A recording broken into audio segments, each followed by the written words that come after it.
السلام علیکم ورحمۃ اللہ وبرکاتہ۔ بسم اللہ الرحمن الرحیم۔ آج کی یہ کہانی بہت اہم ہے۔ یہ میں اس لیے لکھنا چاہ رہا ہوں کہ اس فتنے میں بہت سی لڑکیاں پھنسی ہوئی ہیں، چاہے وہ غیر شادی شدہ ہوں یا شادی شدہ۔ میں آپ کو ایک ایسی لڑکی کا واقعہ سنانے جا رہا ہوں جس کو میں ذاتی طور پر جانتا ہوں۔ نام لینا مناسب نہیں، بتانے کا مقصد فقط سبق حاصل کرنا ہے۔ وہ لڑکی ہمارے ہی کالج کی ہے، ہم سے سینئر تھی۔ 3-4 سال پہلے انہوں نے BS کی ڈگری مکمل کی تھی۔ اب ان کی شادی بھی ہو چکی ہے اور ماشاءاللہ سے 2 بچے بھی ہیں، لیکن وہ اتنے عجیب طریقے سے شیطان کے جھانسے میں آ کر برباد ہوئی کہ سوچ کر یقین کرنا مشکل ہو جاتا ہے۔ حالانکہ وہ حافظہ ہے، 5 وقت کی نماز ادا کرتی ہے، ہر وقت اللہ تعالیٰ کا ذکر کرتی ہے، لیکن پھر بھی شیطان کے وار سے بچ نہ سکی۔ شیطان ہمارا کھلا دشمن ہے۔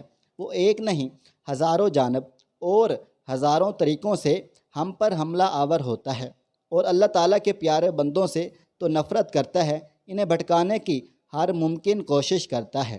یہی ان کے ساتھ بھی ہوا۔ ان کے ہسبینڈ کے دوست سے ان کی آہستہ آہستہ بات چیت شروع ہو گئی، اور وہ انہیں بھائی کہتی تھی، وہ شخص بھی انہیں بہن کہتا تھا۔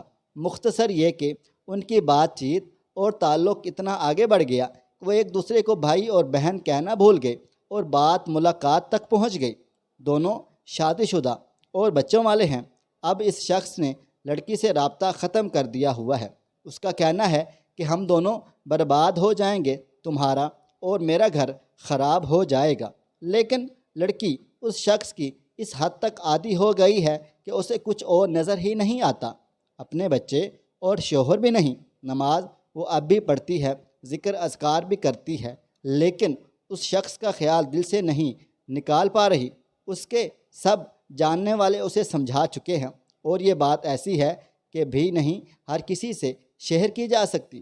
ہر وقت روتی رہتی ہے اور کہتی ہے کہ چاہے میں برباد ہو جاؤں، لیکن اس کی جاب پر، اس کی کمپنی میں اس شخص سے ملنے ضرور جاؤں گی، اس سے ہر بات کلیئر کروں گی۔ اس نے ایسا کیوں کیا میرے ساتھ؟ اب آپ اس سب واقعے میں غور کریں تو بچوں کا کہیں بھی کوئی ذکر نہیں ہے۔ اگر اس لڑکی کے ہسبینڈ کو سب پتہ چل جائے گا تو کیا ہوگا جب اس کو پتہ چلے گا کہ اس کی بیوی نے اسی کے دوست کے ساتھ مل کر اسے دھوکہ دیا ہے؟ وہی ہوگا جو 99% کیسز میں ہوتا ہے۔ شوہر اس لڑکی کو طلاق دے دے گا۔ اب سوال آتا ہے، طلاق کے بعد کیا ہوگا؟ شوہر 1-2 ماہ بعد دوبارہ گھر بسا لے گا، لڑکی کی کہیں نہ کہیں دوبارہ شادی کر دی جائے گی، لیکن بچوں کا کیا ہوگا؟ ان معصوموں کا تو کوئی قصور نہیں، وہ پوری زندگی ماں باپ کو اکٹھا دیکھنے کو ترس جائیں گے اور ستیلے رشتوں کا عذاب جھیلیں گے۔ حاصل کیا ہے؟ صرف بربادی۔ اور شروع کہاں سے ہوا؟ شیطان کے پھینکے ہوئے جال۔ منہ بولے رشتے۔ بھائی سے ایک بات ہمیشہ ذہن میں رکھیں، بہن بھائی وہی ہوتے ہیں جن سے خون کا رشتہ ہوتا ہے، جو ایک ہی ماں باپ سے ہوتے ہیں۔ منہ بولے بھائی کبھی بھی بھائی نہیں ہوتے، نہ ہی کزن بھائی ہوتے ہیں، وہ نہ محرم ہی ہوتے ہیں، محرم نہیں، اور نہ محرم سے پردے کا حکم ہے۔ بلا ضرورت بات چیت سے منع کیا گیا ہے، اور کیوں منع کیا گیا ہے اس واقعے سے بالکل صاف پتہ چل رہا ہے۔ ایک نامحرم مرد اور عورت کے درمیان تیسرا شیطان ہوتا ہے۔ اس کا حملہ بہت زور آور ہوتا ہے، اور بہت کم ایسا ہوتا ہے کہ دونوں اس وار سے بچ جائیں۔ نامحرم سے جتنا ہو سکے اتنا فاصلہ رکھیں۔ آپ کے نصیب میں جو لکھا ہے خود چل کر آپ تک آ جائے گا، ورنہ دوسری صورت میں بربادی آپ کا مقدر بن جائے گی۔ یاد رکھیں، اگر آپ خود مخلص نہیں تو مخلص اور خالص کی آرزو کرنا بھی بے معنی ہے۔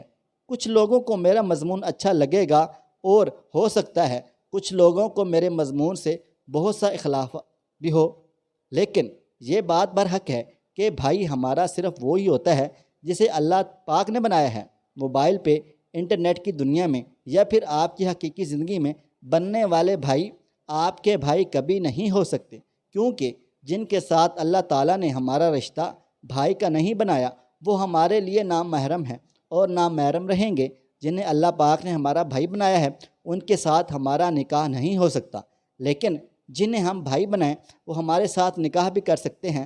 تو یہ بات بالکل ٹھیک ہے، کیونکہ آج کل دیکھنے میں آیا ہے جو بھائی بنتے ہیں وہ جب اپنی منہ بولی بہن کو جان جاتے ہیں تو وہ انہیں پرپوز بھی کر دیتے ہیں، کیونکہ مخالف جنس میں ایک کشش ہوتی ہے جس کی وجہ سے مخالف جنس ایک دوسرے کی طرف بہت جلد مائل ہو جاتی ہے۔ آپ کے دل میں سوال ہوگا کہ سب انگلیاں ایک جیسی نہیں ہوتی، کچھ لڑکے واقع بھائی بنتے ہیں تو بھائی بننے کا حق بھی ادا کرتے ہیں۔ جی بالکل، آپ کا خیال بالکل درست ہے۔ میں بھی ایسے کئی بھائیوں کو جانتا ہوں جو واقع بھائی ہونے کا حق ادا کرتے ہیں، مگر پھر بھی وہ ہمارے بھائی نہیں۔ وہ بھائی جنہیں اللہ پاک نے ہمارا بھائی بنایا ہے، ہمارے سمجھنے سے، ہمارے جاننے سے، ہماری نیت سے بھی ہمیں انہیں بھائی مانے، تب بھی وہ اللہ تعالیٰ کی نظر میں ہمارے بھائی نہیں ہوں گے۔ اور شریعت بھی ہمیں ان سے پردے کا حکم دیتی ہے۔ کیا شریعت ہمارے ان بھائیوں سے جنہیں اللہ پاک نے ہمارا بھائی بنایا ہے پردے کا حکم دیتی ہے؟ کیا ان پر نامحرم کا حکم لاگو کرتی ہے؟ نہیں نا۔ فیس بک پہ غیر شرعی بہنیں بنا کر ان کے حال چال پوچھنا دراصل شیطان کا ایک ہتھ کنڈا ہے، تاکہ وہ آپ کو دھوکے دے کر گناہ میں مبتلا کیے رکھے۔ اگر کس کو بہنیں بنانے کا شوق بہت ہے تو اپنی سگی بہنوں کو وہی توجہ اور پیار دیں جو کہ آپ فیس بک کی بہنوں کو دینا چاہتے ہیں۔ تو پھر کیا کہتے ہیں آپ؟ میری بات ٹھیک ہے نا کہ بھائی صرف وہی ہوتے ہیں جنہیں اللہ پاک نے ہمارا بھائی بنایا ہے، اور بہنیں بھی صرف وہی ہوتی ہیں جنہیں اللہ نے ہماری بہن بنایا ہے۔ اس لیے اس قسم کے رشتے بنا کر آزادانہ گپ شپ اور میل ملاپ سے پرہیز کریں۔ اللہ تعالیٰ ہمیں ہر قسم کی برائی اور فتنے سے محفوظ رکھے۔ آمین ثم آمین۔ خواہش صرف اتنی سی ہے کہ کچھ الفاظ لکھوں جس سے کوئی گمراہی کے رستے پہ جاتے جاتے رک جائے، اور نہ بھی رکے تو سوچ میں ضرور پڑ جائے۔ مزید ایسی سبق آموز واقعات اور کہانیوں کے لیے میرا چینل سبسکرائب کر لیں، اور مجھے آپ اگلی ویڈیو تک اجازت دیں۔ اللہ حافظ۔